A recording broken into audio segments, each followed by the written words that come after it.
여기 우리 교회에 와서 참 많은 것을 처음 경험을 하고 있는데요.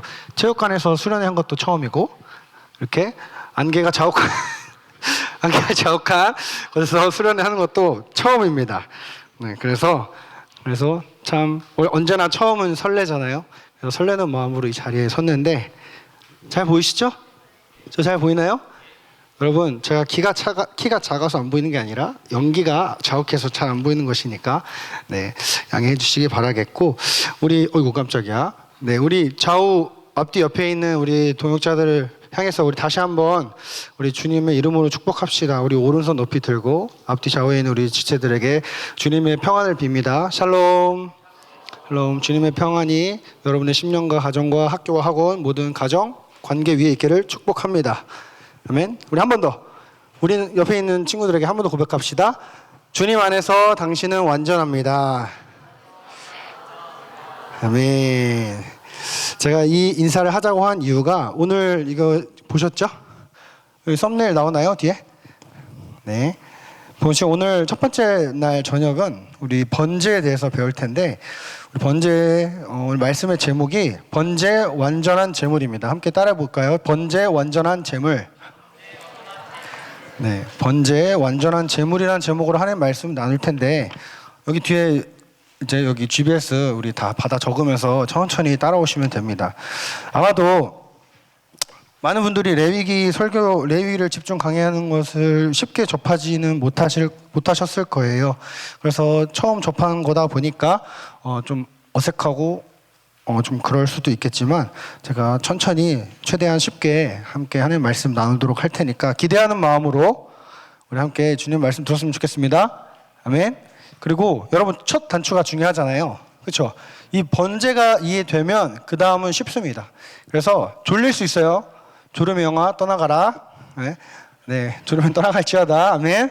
집중하면서 들으면 내일이 쉬워지고 그 다음날이 더 쉬워지고 앞으로 성경 읽기가 더 재밌어질 것입니다. 그런 기대감과 믿음을 가지고 우리 함께 하나님의 말씀 듣기를 소망합니다. 네, 우리 오늘 하나님께서 우리에게 주신 말씀은 레위기 1장 1절에서 9절 말씀입니다. 레위기 1장 1절에서 9절 말씀. 구약성경 147쪽 147면 다 찾았으면 우리 1절부터 9절까지 교독하고 마지막 9절은 우리 합독하도록 하겠습니다. 제가 먼저 읽어드릴게요. 여호와께서 모세를 부르시고 그에게 말씀하여 이르시되 이스라엘 자손에게 말하여 이르라. 너희 중에 누구든지 여호와께 예물을 드리려거든 가축 중에서 소나 양으로 예물을 드릴지니라. 그 예물이 소의 번제이면 흠없는 수컷으로 회막문에서 여호와 앞에 기쁘게 받으시도록 드릴지니라. 그는 번제물의 머리에 안수할지니 그를 위하여 기쁘게 받으심이 되어 그를 위하여 속죄가 될 것이라. 그는 여호와 앞에서 그 수 송아지를 잡을 것이요 아론의 자손 제사장들은 그 피를 가져다가 회막문 앞 제단 사방에 뿌릴 것이며 그는 또 그 번제물의 가죽을 벗기고 각을 뜰 것이요 제사장 아론의 자손들은 제단 위에 불을 붙이고 불 위에 나무를 버려놓고 든 각과 머리와 기름을 제단 위에 불 위에 있는 나무에 버려놓을 것이며 함께 읽겠습니다. 그 내장과 정강이를 물로 씻을 것이요 제사장은 그 전부를 제단 위에 불살라 번제를 드릴지니 이는 화제라 여호와께 향기로운 냄새니라. 아멘. 네, 방금 읽은 레위기 1장 1절에서 9절까지 말씀을 가지고 번제 완전한 제물, 번제 완전한 제물이라는 제목으로 하나님 말씀을 나누도록 하겠습니다. 여러분, 우리는 이미 지난 주일날 이 레위기에 대한 개관에 대한 말씀을 들었죠. 그래서 항상 저는 설교 서론에 복습을 합니다. 복습 타임이라고 적었어요, 여기다. 여러분, 레위기는 어떤 책이었죠? 하나님의 임재를 상징하는 무엇? 성막을 다루는 출애굽기와 민수기 사이에 끼어져 있는 책이 레위기입니다.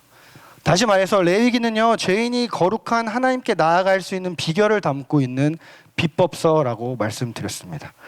또한 레위기는 죄로 인해 죽을 수밖에 없는 그 죄인을 살리시기 위한 하나님 아버지의 용서의 손길이라고 말씀드렸죠. 우리가 거룩하신 하나님께 나아갈 때 제사를 드려야 하는 이유는 그 하나님은 거룩하시기 때문인데 우리가 거룩해야 하는 이유 세 가지. 거룩함이 우리의 성품이기 때문입니다. 하나님과 공유할 수 있는 성품, 거룩함이죠. 두 번째, 거룩이 세상과 구별되고 거룩이 세상을 변화시키는 능력이기 때문이라고 나누었습니다. 그리고 세 번째는 거룩이 생명되기 때문이다. 그래서 우리는 거룩해야 한다라고 나누었죠. 또한 하나님께 제사를 드릴 때 하나님께서는 제물을 반드시 요구하셨는데 그 이유는 첫 번째로 우리의 마음을 확인하기 위함입니다. 두 번째는 우리의 죄를 용서하기 위함이죠. 피 흘림이 있어야 하기 때문입니다. 마지막으로 우리를 거룩하게 하시기 위함입니다. 이러한 배경을 가지고 오늘부터 우리는 본격적으로 레위기에 나타난 그 5가지의 제사에 대해서 우리가 배울 텐데요. 그리고 각각 제사에 담긴 복음의 의미를 하나하나 캐내어 볼 것입니다. 이번 겨울 수련회에 이렇게 시간과 장소를 구별해서 참여한 우리 모든 여호수아 공동체 지체들이 한 명도 빠짐없이 레위기에 담긴 그 복음의 의미를 깨닫기를 간절히 소망합니다. 아멘. 레위기에 나오는 첫 번째 제사는요, 우리가 오늘 읽은 것처럼 번제라는 제사였습니다. 번제란 히브리어로 올라라는 뜻이에요. 올라. 근데 올라의 뜻이 올라간다, 상승한다라는 뜻이에요. 히브리어로 올라, 그 의미는 올라간다, 상승한다. 이 번제가 올라라는 이름이 붙여진 이유에 대해서 학자들이 의견이 분분한데 가장 권위 있는 해석으로는 번제단에서 제물이 불태워질 때 그 연기가 올라가는 모습을 형상화하였다는 설이 가장 권위 있는 해석입니다. 이 5가지 제사에는 각각의 의미와 목적이 있는데요. 그 가운데 번제가 가지고 있는 의미는 5가지 제사 중에서 가장 중요하다고 여겨집니다.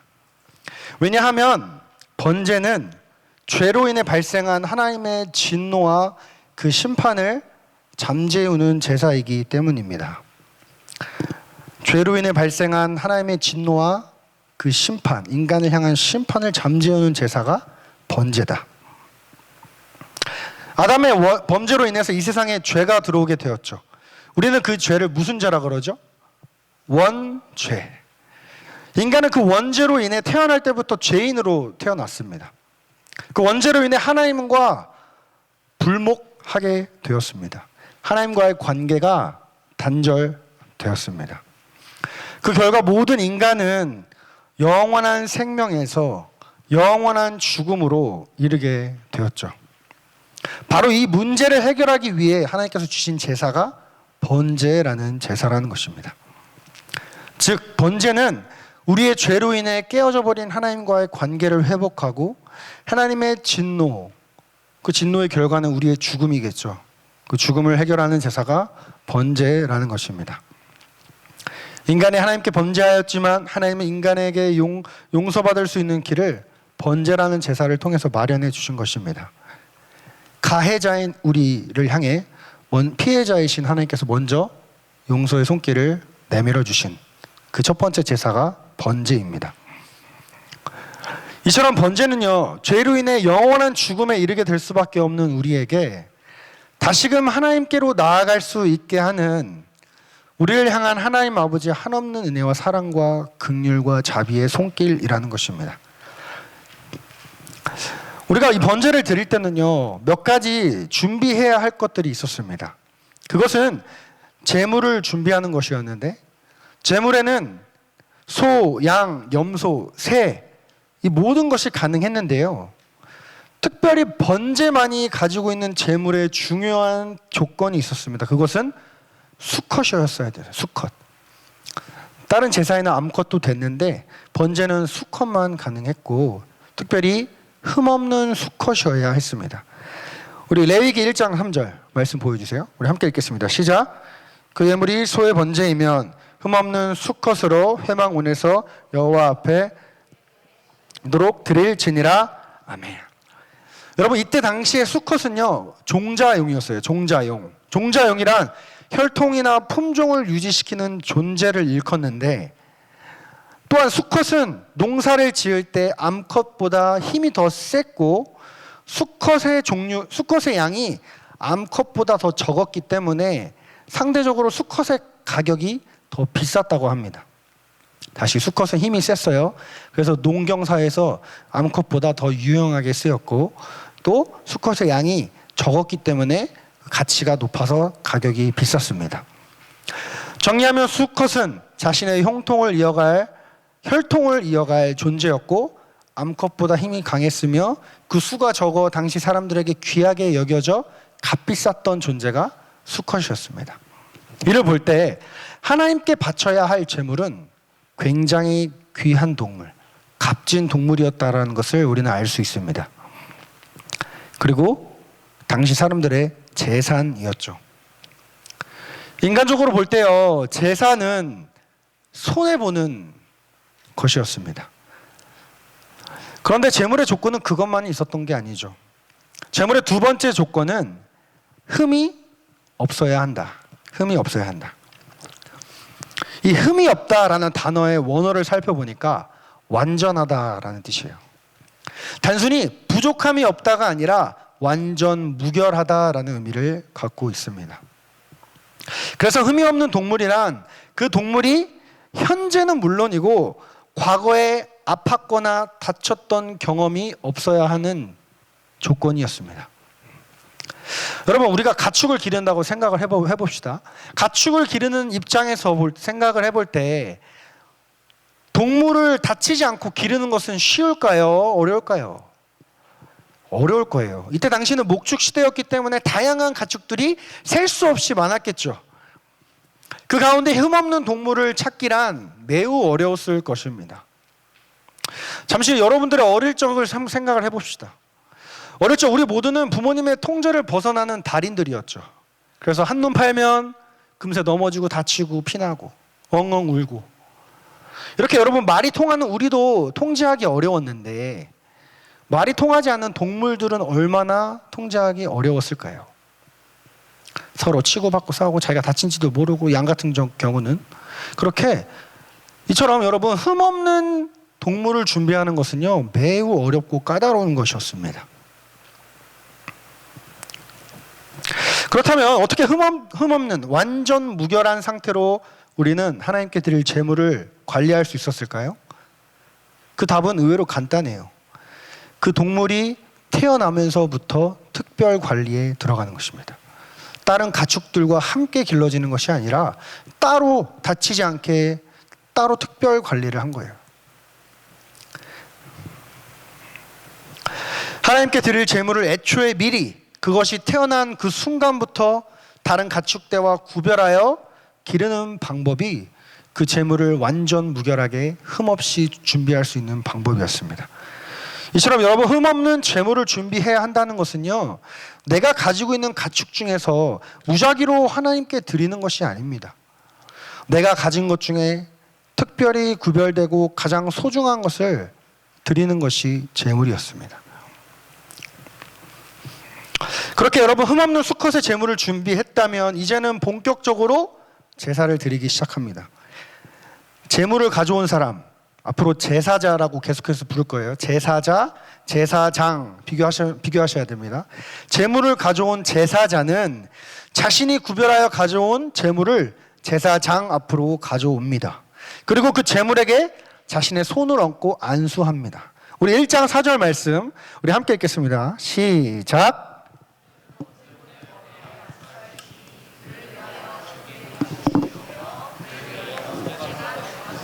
아멘.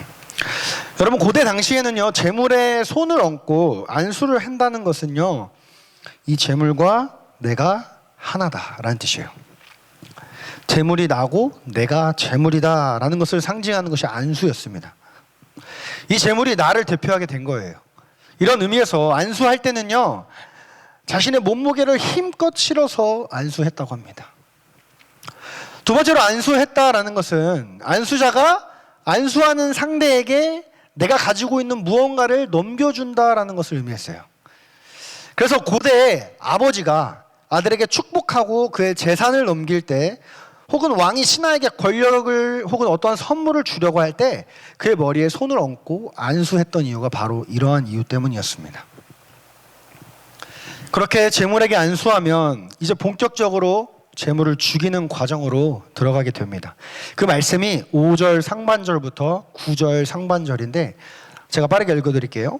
그는 여호와 앞에서 그 수송아지를 잡을 것이요 그는 또 그의 번제물의 가죽을 벗기고 각을 뜰 것이요 제사장 아론의 자손들은 제단 위에 불을 붙이고 불 위에 나무를 버려놓고 아론의 자손 제사장들은 그 뜬 각과 머리와 기름을 제단 위에 불 위에 있는 나무에 버려놓을 것이며 그 내장과 정강이를 물로 씻을 것이요. 매우 복잡하죠. 이번 한 주간 레위기 읽으면서 참 힘들었죠. 이런 내용들이 나와 도대체 무슨 상관인가. 방금 읽은 이 말씀을 보면요, 여러분, 두 부류의 사람이 등장합니다.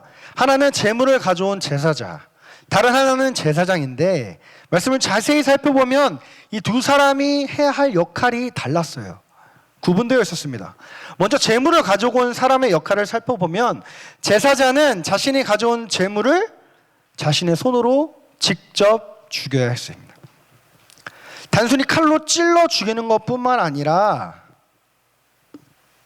그 제물의 가죽을 벗기고 각을 떠야 했습니다. 각을 뜬다는 것은 짐승의 머리와 다리를 분리시키는 작업이라고 하는 것인데 눈치가 빠르네요. 우리 지민 형제 나오게 하려 했는데 우리 동훈이 나오세요. 동훈 형제 나오십시오. 대신 버립니다. 나오십시오. 제가 쉽게 이해를 돕기 위해서 준비한 게 하나 있어요. 자, 그다음에 나오십시오. 자, 여러분, 제가 직접 눈으로 시범을 보일 거예요. 참수, 빨리빨리 나오세요. 도살장에 끌려가는 양처럼 천천히 나오지 마시고 빨리 나오시기 바랍니다. 네, 여러분.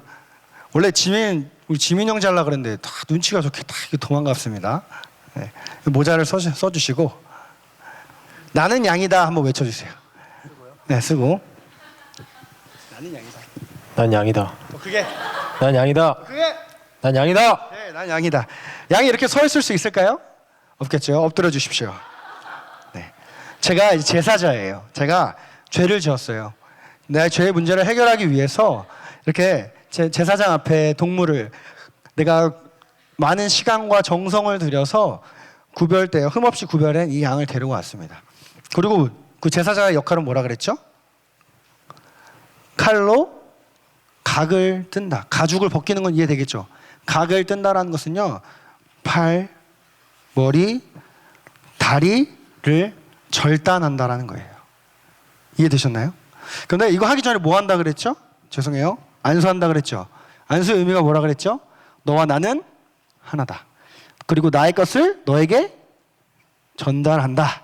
어려운 말로 전가라고 하는데, 그래서 가볍게 누르는 게 아니라 나의 죄를 있는 힘껏 다 남김없이 넘겨야 됐기 때문에 온몸에 힘을 들여서 이렇게 넘겼고, 그리고 나서 각을 뜨고 가죽을 벗겼다고 하는 것입니다. 감사합니다. 들어가시면 되겠습니다. 네, 박수! 이걸 하기 위해 제가 그토록 양털 사라고 했던 겁니다. 내일 또 쓸 건데. 여러분, 생각만 해도 굉장히 끔찍한 광경이지 않나요? 우리는 지금 웃으면서 봤는데요, 실제로 그 동물을 내가 잡는다고 한번 생각을 해보십시오. 그 과정은 굉장히 쉬운 과정이 아니었을 것입니다. 죽지 않으려고 발버둥 쳤을 것이고, 소리 졌을 것이고, 질렀을 것이고, 피가 사방으로 튀었을 것입니다. 제가 이것을 우리가 오늘 본문 소죠. 소를 각뜨는 것을 찾으려고 했는데 일단은 영상에서 쉽게 찾지 못했고 경고의 메시지가 떴어요. 관련자 아니면 시청하지 마시오. 그래서 쉽게 제대로 찾을 수 없어서 제가 기사를 찾아보니까, 여러분, 방어 아시죠? 생선. 1m 되는 방어를 각을 뜨는데 몇 시간 정도 걸리냐면 1시간 걸린다고 합니다.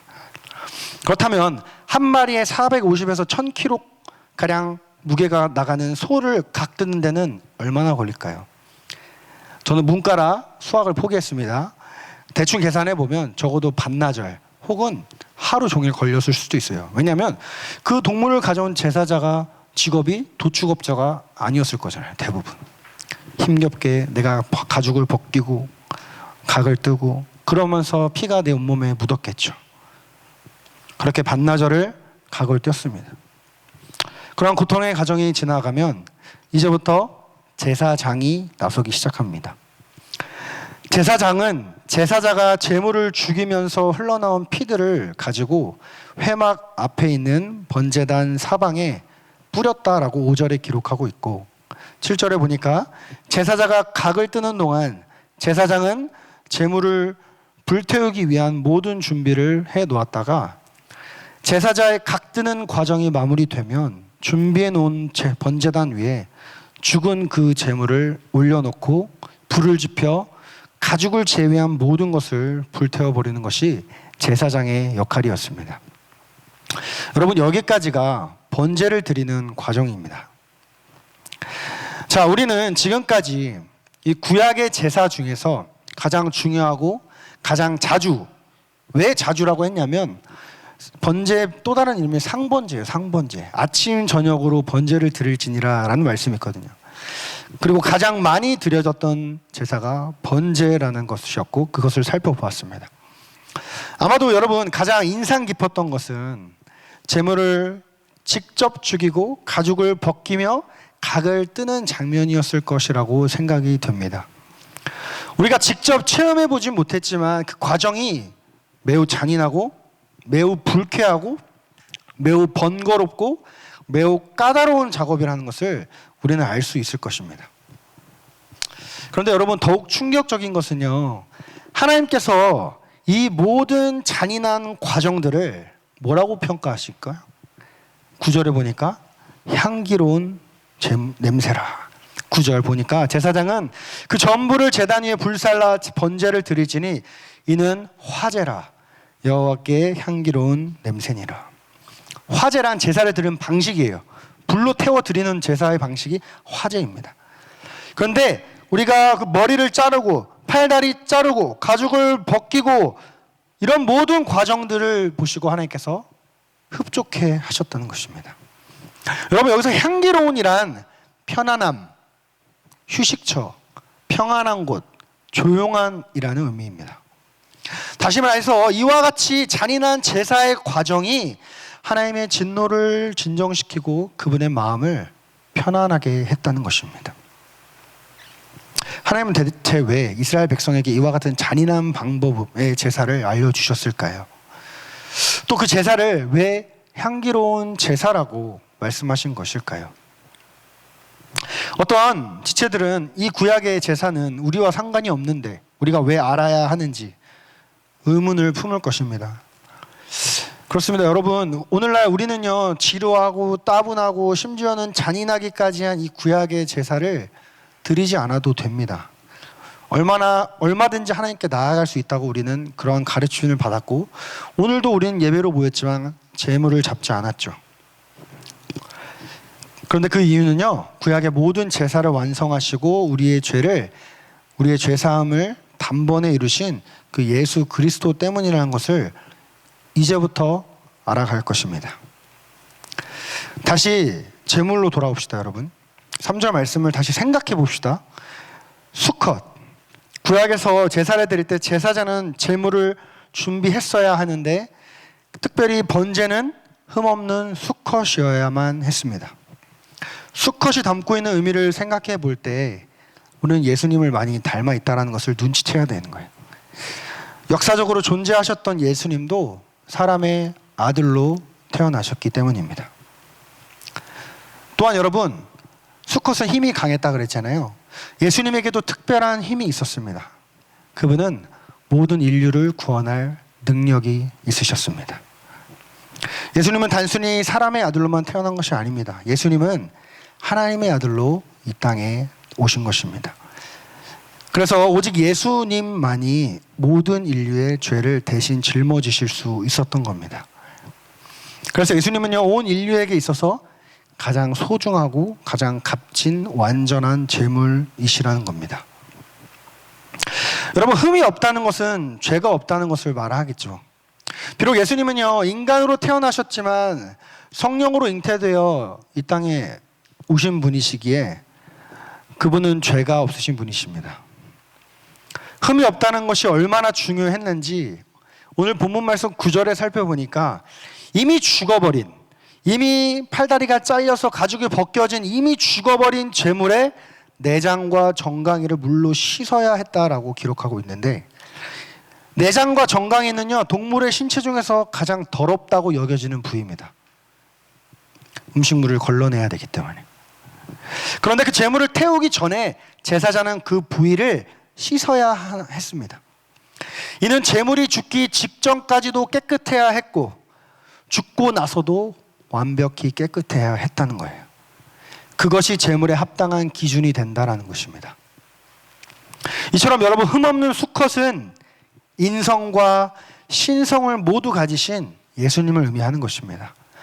예수님께서 이 땅에 100% 인간과 100% 하나님으로 오신 이유가 바로 이것 때문이었어요. 죄가 전혀 없어야 했기에 100% 하나님으로 오셨고, 또 피 흘려 죽으셔야 했기에 인간으로 오신 것입니다. 그분은 우리를 대신하여 우리의 죄를 담당하신 영원한 그리고 완전한 희생 제물이십니다. 비록 오늘 본문에는 그 제물의 종류가 소만 나왔지만, 본래 번제는요 소뿐만 아니라 양, 염소, 비둘기로 제물을 드릴 수 있었습니다. 이 제사를 드리는 사람의 재산과 그 형편에 따라서 선택하여 제사를 드릴 수 있었는데, 당시 부자들은 소를 제물로 드렸고 중산층은 양이나 염소를 제물로 드렸으며, 경제적으로 어렵고 가난한 백성들은요 비둘기와 같은 새로 제사를 드릴 수 있었습니다. 여러분, 이것이 우리에게 소망이 되는 것은, 우리가 우리의 죄를 용서받기 위해서는 제물에 차별이 없다는 것입니다. 우리는요 부하건 가난하건 남자건 여자건 나이가 많건 적건 우리 모두는 하나님 앞에 평등한 존재라는 것, 누구나 평등하게 하나님 앞에 나아갈 수 있다는 것, 우리의 형편에 맞게 드리는 제사와 제물일지라도 하나님은 그 제사를 기뻐 받으신다는 것입니다. 외모와 상관없이, 내 사회적인 위치와 상관없이, 경제적인 수준과 상관없이, 교회 안에서 내가 직분과 상관없이, 우리가 예수의 피를 힘입을 때 그 사람이 누구든지 간에 우리는 하나님께 나아갈 수 있다는 거예요. 그 사람이 세상법 기준으로 범죄자라 할지라도. 왜냐하면 주님은 예물의 크기와 가치보다 그 예물을 준비한 자의 마음과 중심을 보시기 때문입니다. 그 예물이 하나님께서 말씀하신 흠없는 수컷의 예물인지를 보시고 기뻐하신다는 것입니다. 마가복음 12장에 보면요, 예수님께서 부자의 많은 헌금보다 과부의 2렙돈을 기뻐하신다는 장면이 바로 이 말씀과 연결이 되는 거예요. 제사를 드릴 때 하나님은 반드시 빈손으로 나오지 못하게 하셨지만, 경제적인 형편과는 상관없이 누구나 하나님께 나올 수 있게 하신 그 섬세하신 아버지의 마음이 레위기뿐만 아니라 마가복음이라는 신약에서도 우리는 발견할 수 있는 것입니다. 여러분, 그렇다면 이 완전한 희생 제물 대신 예수님께서 죽으셔야만 했던 이유는 무엇일까요? 우리가 너무나 잘 알고 있듯이 바로 죄 때문이죠. 죄. 제물에게 안수한다는 것은 제물과 이 동물과 내가 하나가 되었다는 것이고, 나의 것을 제물에게 넘긴다라는 것을 의미를 갖습니다. 우리가 제사를 드리는 이유를 생각해 볼 때, 제물에게 안수한다는 것은 내 안에 있는 죄를 제물에게 넘긴다라는 상징적인 행위라는 것입니다. 우리 이사야 53장 6절 그리고 요한복음 1장 29절 우리 함께 읽도록 하겠습니다. 우리는 다 양 같아서, 시작. 우리는 다 양 같아서 그릇 행하여 각기 제 길로 갔거늘 여호와께서는 우리 모두의 죄악을 그에게 담당시키셨도다. 요한복음 1장 29절 시작. 이튿날 요한이 예수께 자기에게 나아오심을 보고 이르시되, 보라, 세상 죄를 지고 가는 하나님의 어린 양이로다. 이 말씀, 방금 읽은 이사야 53장 6절 말씀과 요한복음 1장 29절 말씀은 곧 제사에 나타난 원리의 안수의 원리가 예수님에게도 동일하게 적용되었다라는 것을 말씀하고 있는 거예요. 우리가 재물에게 안수한다는 것은 영원한 희생 제물 대신 예수님과 하나가 된다는 것이고, 그걸 신약적 표현으로 예수님과 연합된다라는 것이고, 그래서 우리의 죄가 예수님께 전가된다라는 것입니다. 그렇게 재물에게 안수하고 나면요, 이제 곧 우리의 손으로 재물을 죽여야 하는 시간이 찾아옵니다. 그런데 하나님은 왜 이 제사를 드리는 사람에게 재물을 직접 잡으라고 명령하셨을까요? 제사장이 더 잘할 수 있을 텐데요. 그 이유를 한번 상상해 보면 쉽게 이해할 수 있습니다. 만약 여러분이 그 제사자라면, 재물을 갖고 온 제사자라면 어떤 마음이었을까요? 내가 안수해서 내 죄를 전가받은 재물을 내 손으로 죽였을 때 여러분들은 어떤 마음이 들까요? 이 재물은 내 죄 때문에 죽어가고 있구나. 이 재물은 내 죄 때문에 죽는구나. 라는 그 생각을 반나절 동안 재물을 죽이면서 계속 묵상하는 것입니다. 내가 죽어야 됐는데 나 대신 이 동물이 죽어가는구나. 그것을 하나님께서요, 입체적으로 알려주시기 위해서 우리 보고 직접 재물을 잡으라고 하신 것입니다. 내가 그 재물을 직접 죽임으로 이 재물이 나를 대신하여 죽고 있는 중이고, 나를 위하여 죽었다는 사실을 확실하게 각인시키기 위해서 하나님은 동물을 가져온 제사자가 직접 그 동물을 잡으라고 말씀하시는 거예요. 다른 누구의 죄도 아닌 나의 죄가 재물을 죽였다는 것입니다. 만약 여러분들이요, 방금 제사를 드렸던 사람이라면 그렇게 반나절 제물을 잡고 번제를 마치고 집으로 돌아가서 또다시 죄를 지으려고 할 때 방금 드렸던 이 제사를 기억하지 않을까요? 반나절 내내 동물을 죽였는데, 그리고 집에 와서 또 죄를 지으려는 그 순간 내가 방금 피 흘려 잡은, 나를 살려달라고 꽥꽥 소리 지르며 죽어가던 그 양, 소, 염소, 새, 그 소리가 내 귓가에 맴돌지 않을까요? 그러면 좀 더 죄를 멀리하고, 그러면 좀 더 죄를 짓기를 두려워하지 않을까요? 우리 주님은요, 내가 마땅히 죽어야 할 책임을 나 대신 짊어지신 제물이십니다. 그렇다면 예수님을 죽인 건 누굴까요? 내 옆사람, 내 부모님, 또는 이 정부, 이 사회가 아니라 바로 나라는 것입니다. 이 세상이 죄로 기울어진 이유는 어떤 이상적인 정치적인 것이 이루어지지 않아서가 아니라 내가 하나님 앞에 죄인으로 서 있기 때문이라는 거예요. 내가 하나님 앞에 죄인이기 때문에 이 세상은 죄로 물들어가는 것이고, 내가 죄인이기 때문에 예수님이 죽으신 거라는 겁니다. 예수님을 십자가에 못 박았던 것이 로마 군인이나 종교 지도자가 아니라, 사실은 예수님을 십자가에 못 박은 자가 바로 나라는 자. 가룟 유다도 아니고 바로 나. 내가 예수님을 십자가에 못 박았다는 것입니다. 내 죄가 예수님을 죽인 거예요, 여러분. 예수님은 다른 그 누구 때문도 아니고 나 때문에 죽으신 것입니다. 내 죄가 예수님을 죽인 거예요. 그 누구의 잘못도 그 누구의 책임도 아닙니다. 그렇게 재물에게 있는 힘껏 안수하고 죽인 후에 마지막으로 남아있는 것이 있었는데, 그것은 재물의 피를 제단 사방에 뿌리는 것이었습니다.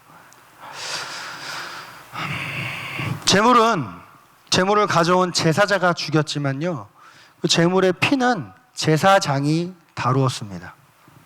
제사장이 그 피를 가지고 번제단 사방에 뿌렸습니다. 이렇게 피가 많이 나왔겠죠. 이렇게 막 뿌렸습니다. 그렇다면 이 피를 번제단에 뿌렸다라는 것은 무엇을 의미할까요?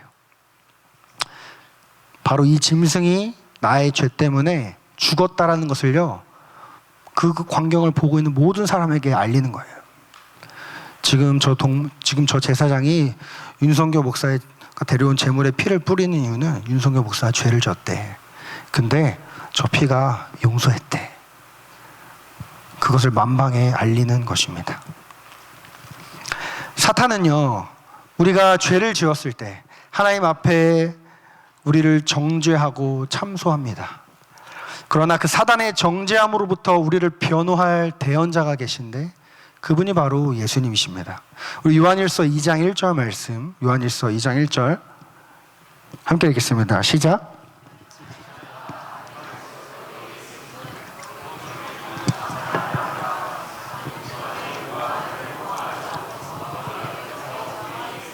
곧 의로우신 예수 그리스도시라. 아멘. 하나님 앞에 우리의 변호사, 대언자가 있으니 곧 의로우신 예수 그리스도시라.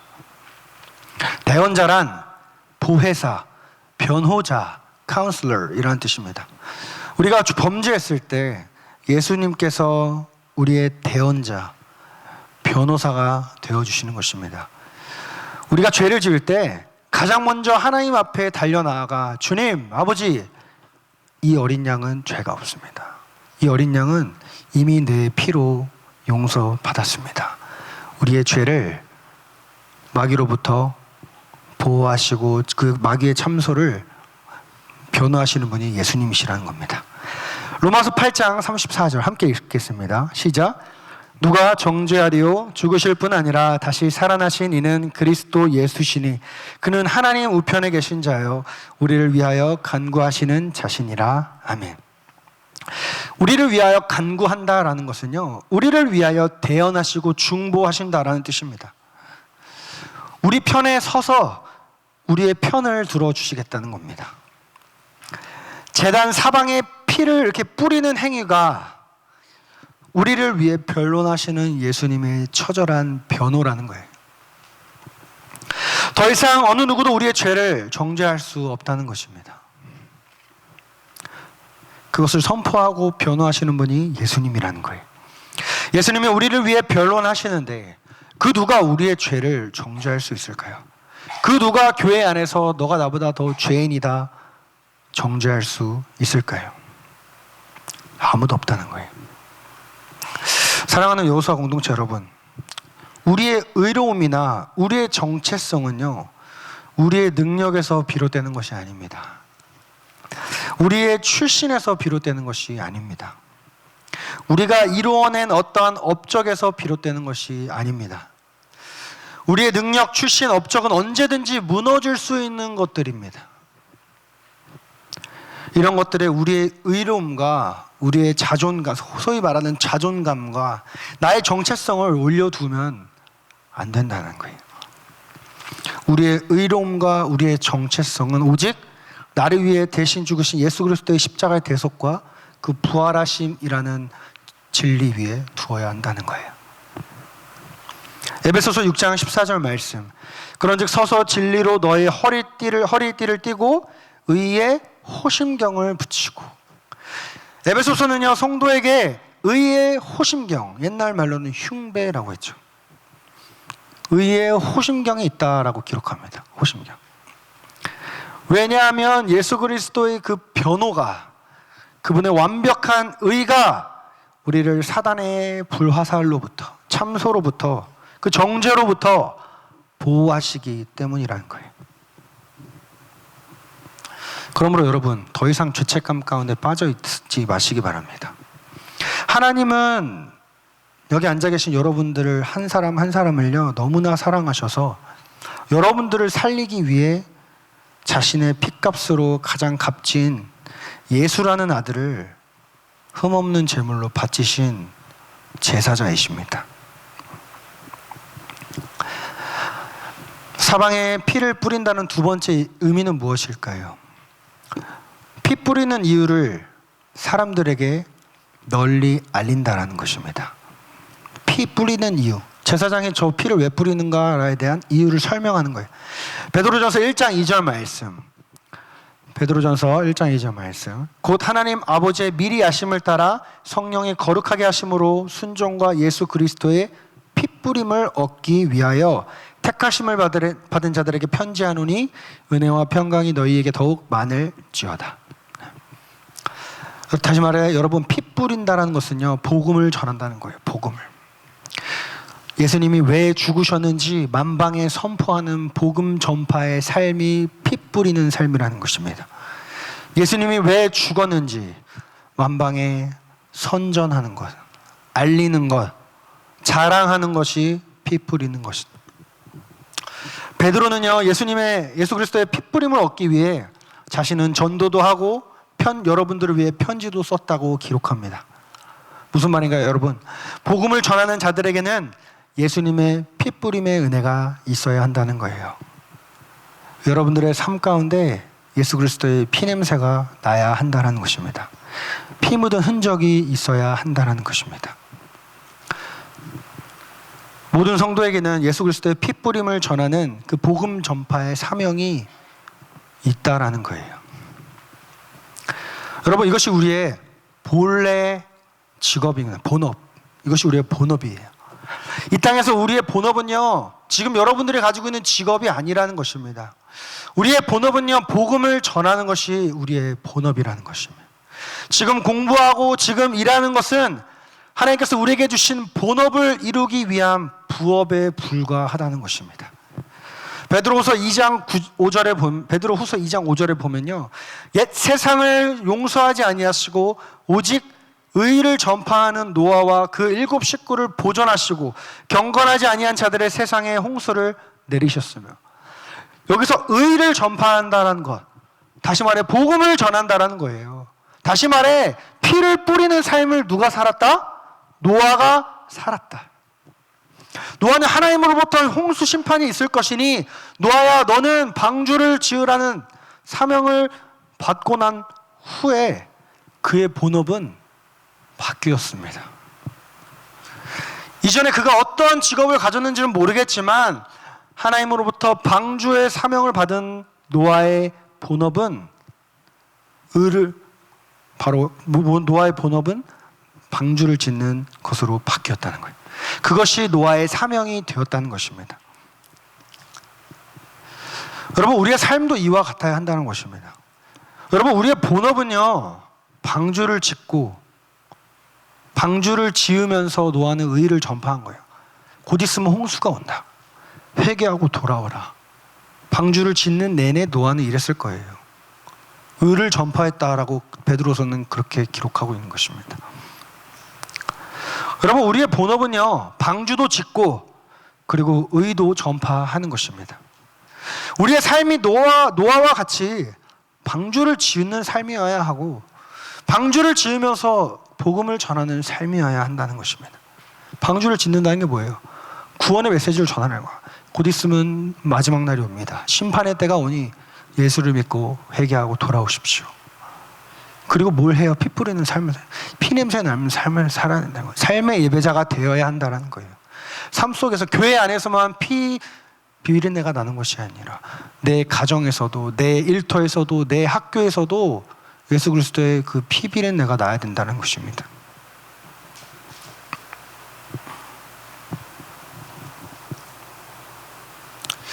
우리가 그런 삶을 살 때 주님께서는 우리의 모든 것을 책임져 주십니다. 우리 마태복음 6장 33절 함께 읽겠습니다. 시작. 그런즉 너희는 먼저 그의 나라와 의를 구하라. 그리하면 이 모든 것을 너희에게 더하시리라. 아멘. 여러분들이 복음을 전하는 삶을 살면 우리 부모님이 나에게 해주지 못한 것까지도 하나님께서 더하여 주신다는 것입니다. 그게 돈일 수 있고요, 그게 보이지 않는 사랑일 수도 있고요, 관심일 수도 있고요, 인정일 수도 있는 것입니다. 육신의 부모는 우리에게 어느 정도는 물려줄 수 있지만 모든 것을 물려줄 수 없습니다. 그러나 우리 하늘 아버지는 우리에게 모든 것을 주실 수 있는 분이시라는 거예요. 그래서 우리 안에는 부족함이 없는 것입니다. 그렇게 재물을 가져온 사람이 자신이 가져온 재물을 직접 죽이고 나면 제사장은 죽은 재물의 피를 제단 사방에 뿌리고 가죽을 제외한 모든 것을 제단 위에 불살랐습니다. 이것을 아까 화제라고 그랬죠. 재물을 불로 태운다는 것은 어떤 의미를 가지고 있을까요? 우리 요한계시록 14장 10절 말씀 보면 그도 하나님의 진노의 포도주를 마시리니 그 진노의 잔이 섞인 것이 없이 부은 포도주라. 거룩한 천사들 앞과 어린 양 앞에서 무엇으로? 불과 유황으로 고난을 받으리라. 여러분, 재물이 불태워졌다라는 것은요, 죽음 이후에도 심판이 있을 것이라는 것을 의미하는 것입니다. 제단에서 번제물을 태우는 그 불은 지옥불, 곧 유황불을 의미하는 거예요. 여러분 생각해봐요. 내가 잡은 재물이 번제하면 불타오르고 있는데 재물도 보겠지만 그 불도 보겠죠. 내가 그 불 속에 들어가야 했었는데 나 대신 이 재물이 불 속에서 죽어가고 있고, 죽었지만 또 죽어가고 있구나. 둘째 죽음. 여러분, 한 번 죽은 것은 사람에게 정해진 것이지만 그 후에도 심판이 있다는 말씀이 바로 이 레위기 안에서 나온 것입니다. 죄인은 죽고 끝나는 것이 아니라 지옥의 둘째 사망, 둘째 심판이 기다리고 있는 것입니다. 여러분, 근데 이거보다 더 놀라운 사실은 내 대신 번제물이 그 형벌을 받았다는 것입니다. 내 대신 예수님께서 십자가에서 그 모든 지옥의 형벌을 다 대신 받으셨다는 거예요. 십자가에서 하나님의 진노와 그 저주가 남김없이 예수님께 쏟아 부어졌다는 거예요.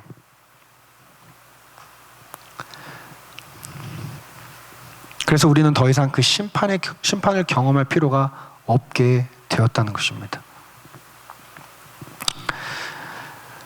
또한 번제물을 남김없이 전부 태웠다라는 것은 우리의 모든 죄가 다 용서받았다라는 것을 의미합니다.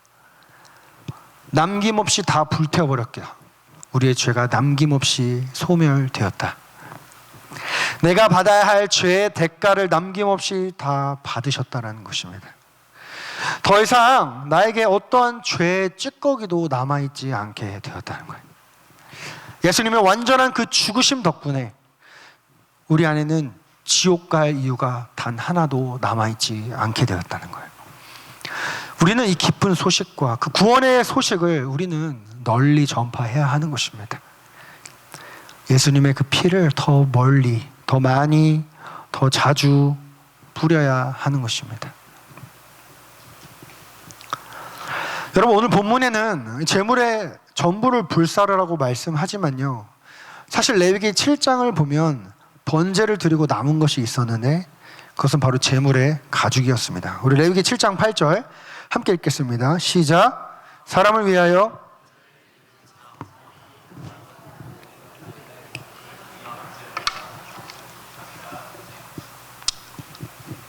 재물의 가죽은 제사자 본인이 가져가래요.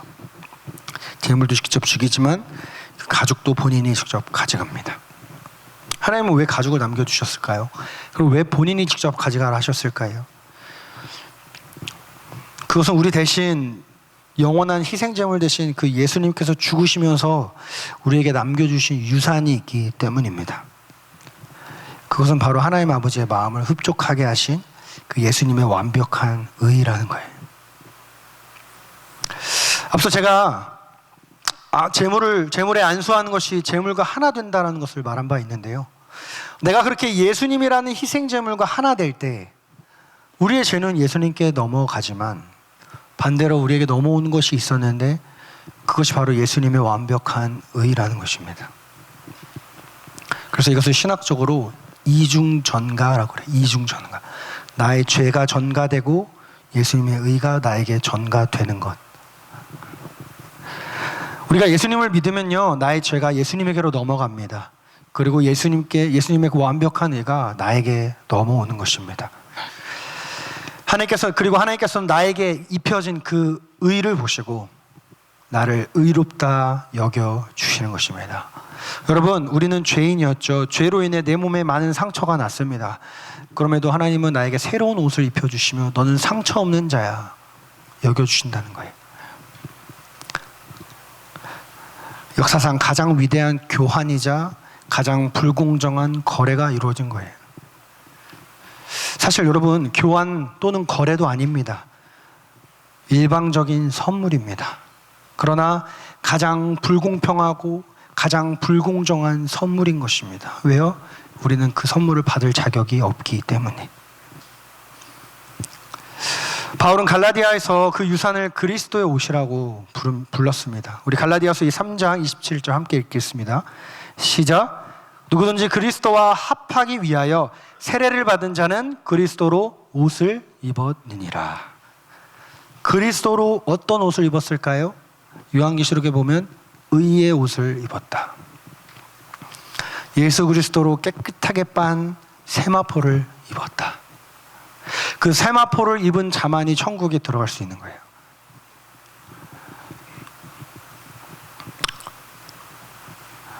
여기 아파트 벽산이라고 합시다. 벽산 아파트 카드가 있어야 벽산에 들어가는 것처럼 예수 그리스도로 만들어진 의라는 그 세마포 옷이 내가 입고 있어야 하나님께서 보시고 너 예수 피로 정결해진 의의 옷을 입었구나, 어서 오렴 하시는 거라는 거예요. 그리고 그 의는 믿음이란 통로로 우리에게 입혀지는 거예요.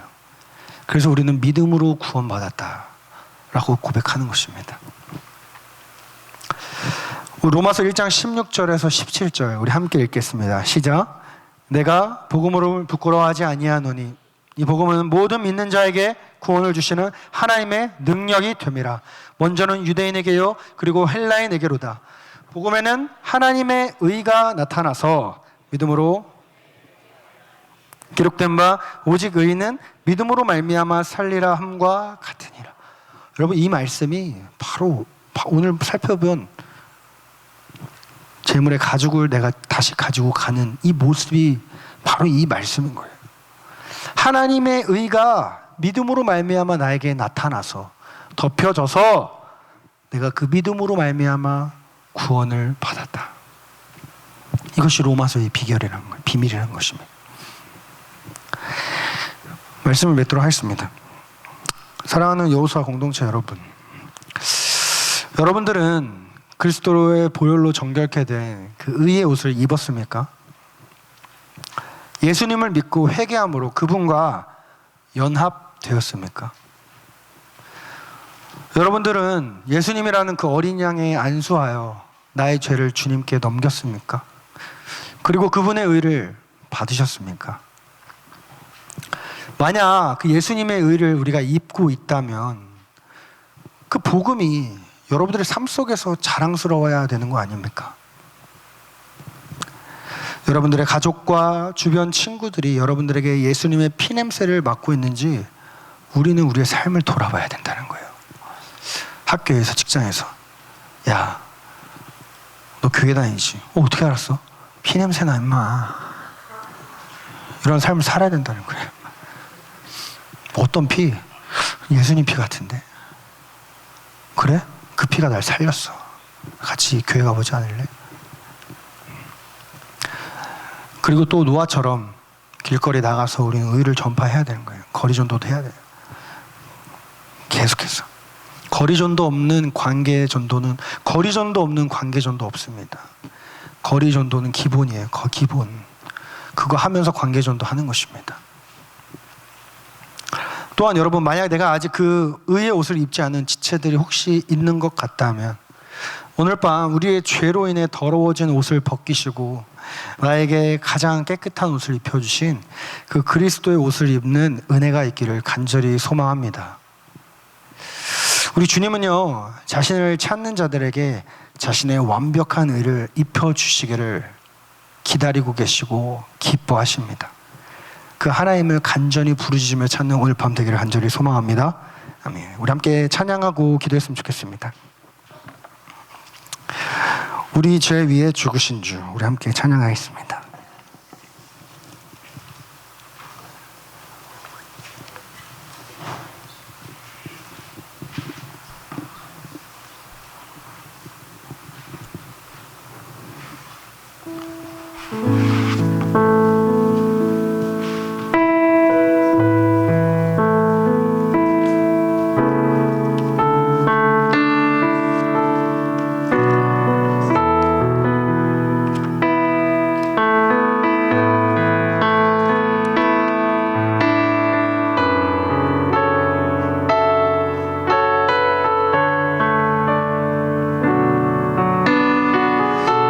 기도에 나가기 전에 10시에 주차 빼셔야 될 분 빼십시오.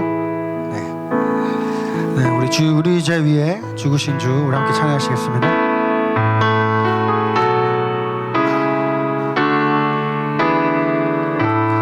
우리 제 위에 죽으신 주,